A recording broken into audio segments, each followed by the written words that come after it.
Maid-sama was an extremely popular anime to come out during 2010, and it was one of the shoujo anime that definitely defined the times of shoujo and romance that came out during that time.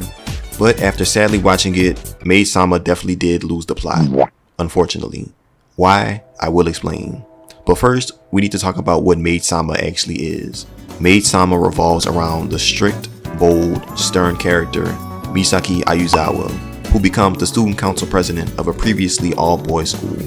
And with her becoming the president of that school, they allow more girls in as well.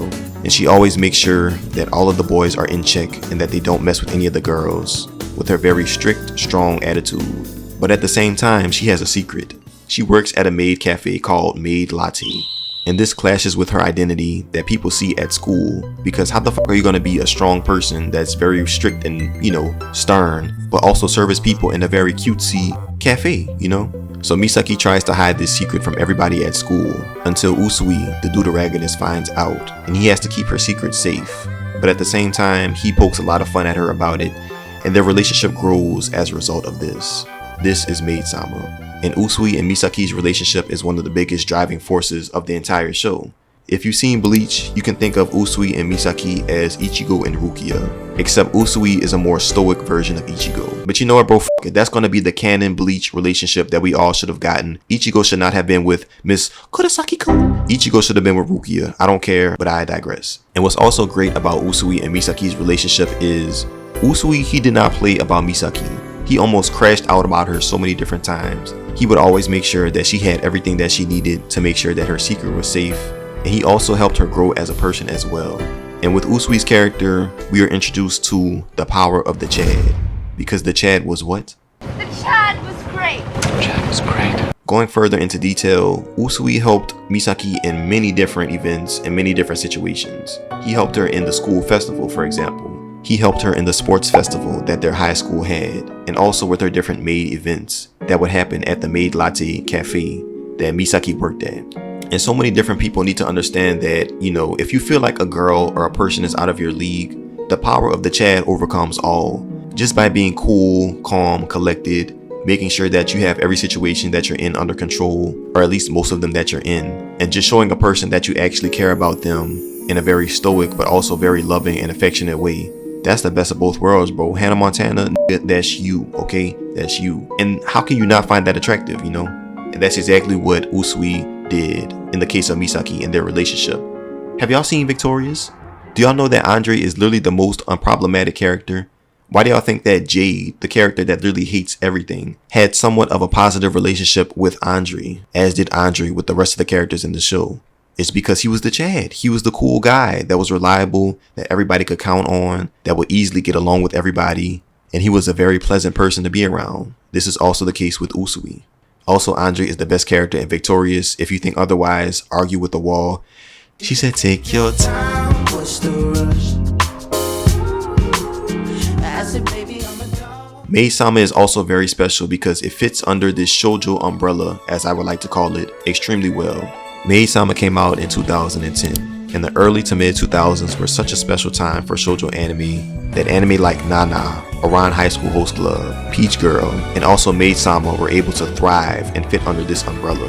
That Y2K, pink, poppy vibe, that Barbie doll, Bratz vibe, they just had it all. And speaking of Aran High School Host Club, I had no choice but to see like a resemblance of these two anime, Maid-sama and Aran. Like even from the intro cards and the music that played in the intro cards, to Misaki and Haruhi's personalities kind of being similar but also being different. From different schools trying to recruit both Misaki and Haruhi in both of their respective anime. From how the maid serving others kind of reminded you of the host club and how they service different people. And also with them having different events, it was just very similar, And while I'm saying that it's similar, I'm not saying that Maid-sama copied off of Aran, obviously. But it made me more inclined to actually watch Maid-sama because I did like Aran, and seeing this resemblance, it was just very heartwarming and refreshing to see. People like seeing things that remind them of other things, and this is also the case with Aran and Maid-sama. But Maid-sama is its own show. Don't get it twisted. Maid-sama was also special because it had a great, hilarious dub. Like some of these characters' conversations and dialogues that they had were just so crazy, outlandish, and quirky. I'd like you to film every single part of me, okay? We'll film it! We'll definitely film it! Fanboys like them couldn't possibly turn me down. Bro, why did she say on? Why did she say on like that, bro? Fanboys like that couldn't possibly turn me on. Okay, time to take this shoot in a whole new direction. Oh, nice! You mean like a striptease or something? You dumbass, I mean we have You mean like a striptease or something? So, my lunchbox looks like it only has 3 trays, but it really has 6. My repertoire of impersonations has expanded CBS dramatically. acquired the Fender companies in 1965, didn't they? Bro, what the f is you even talking about? If you were watching this in dub at any point, I guarantee you at least chuckled, you cracked a smile, crackled a laugh, because they said some very outlandish things that I definitely laughed out loud to. The dub in Maid-sama is the true definition of charm and comedy, because I'm not gonna lie, some of the voices didn't even match. Why the hell did you have Shintani sounding like Mr. Rogers' Neighborhood? Rest in peace to Mr. Rogers, no disrespect, he's a GOAT. What also makes Maid-sama special is the themes that they have in the show. What they do a lot of in Maid-sama is the reversal of roles. Guys can be maids, bro. It's 2025. Have y'all not seen that big black dude that's bald as fuck on Instagram, JoJo posts and doing all of this other cutesy magical girl type shit? Have y'all not seen him? At the same time, girls can also do things that are seen as quote unquote manly, like girls can be construction workers and whatever else they want to be and more, Also, just because you do something that's deemed, feminine or non-masculine, that doesn't make you weak as a person. This is what Usui made Misaki understand over the course of the show as well. And also in episode 4, when another character named Aoi, who was a boy by the way, dressed up as a girl, he liked to dress up like a girl and he just liked nice, cute things. And that's just his business at the end of the day, Maid-sama really just gave a big middle finger to societal norms as a whole. Because if I see another 20v1 pop the balloon, oh no, do you like me? Lil daddy, lil daddy, lil daddy. Are you gonna go 50-50 on this date with me? Bro, f all of that, okay? Cause if I like you as a dude, I got you, bro. If I ask you out on a date, I'm obviously gonna pay. Cause what the hell? I don't care about money, status, or any of those other things. And you shouldn't either. Because at the end of the day, we're all just people, and none of that should matter if you genuinely care about a person, which Maid-sama also teaches you. There was also some very good characterization from some different characters in Maid-sama as well. Specifically Kano, a character that really grew on me and probably a lot of the other viewers of Maid-sama. Kano's backstory is he was afraid of girls because he thought that they were fragile and would break or cry if he touched them.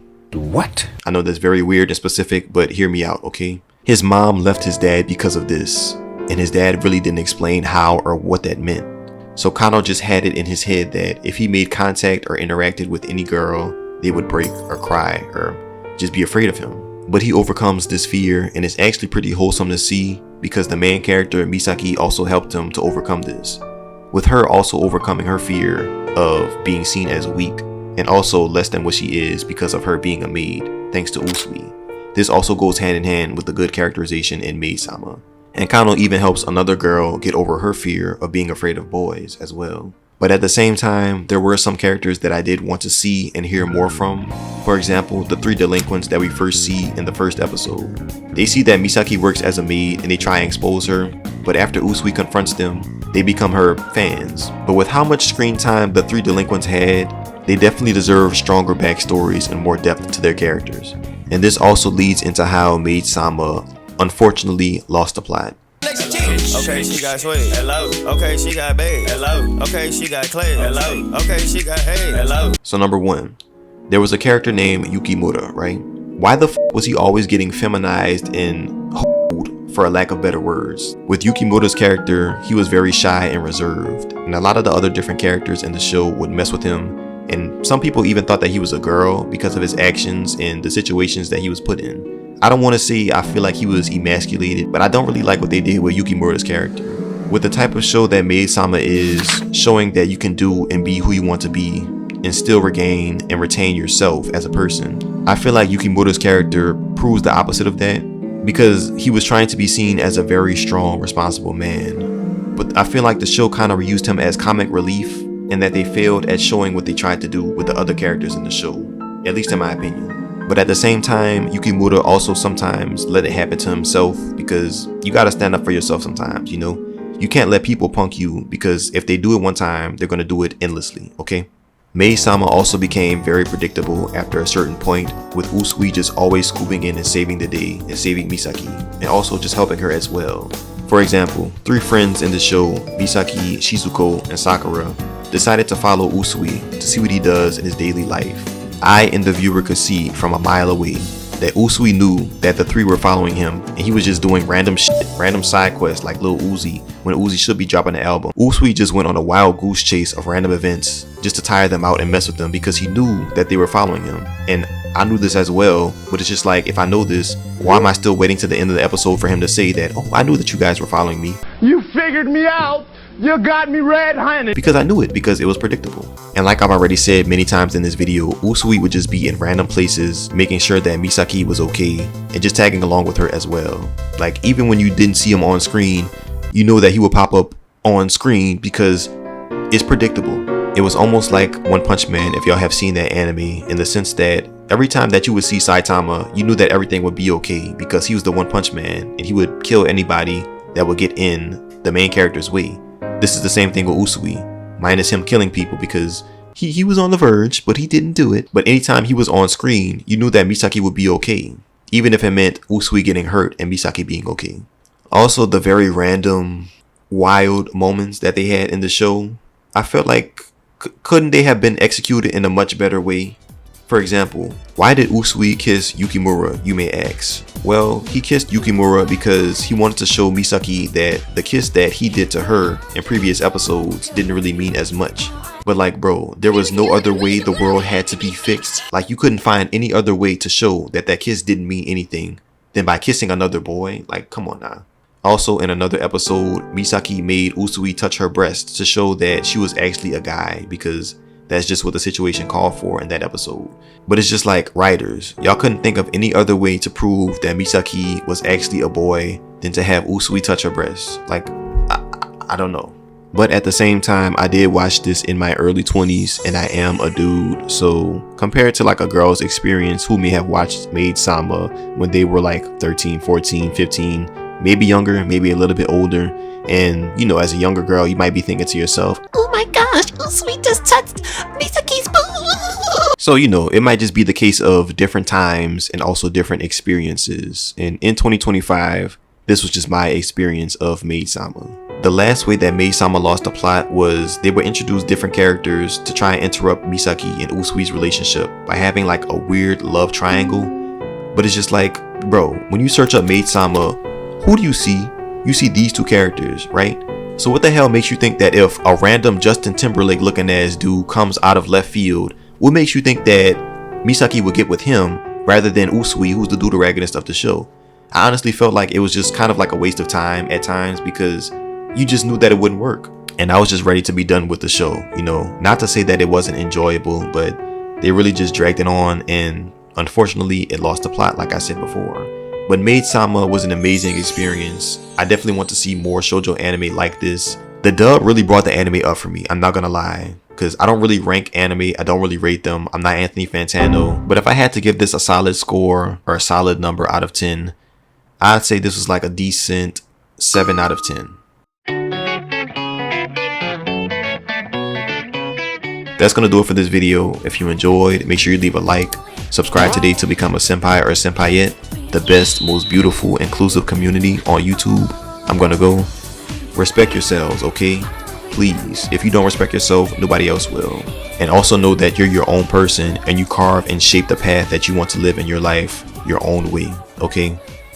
I love you. Take care of yourselves. Goodbye and peace.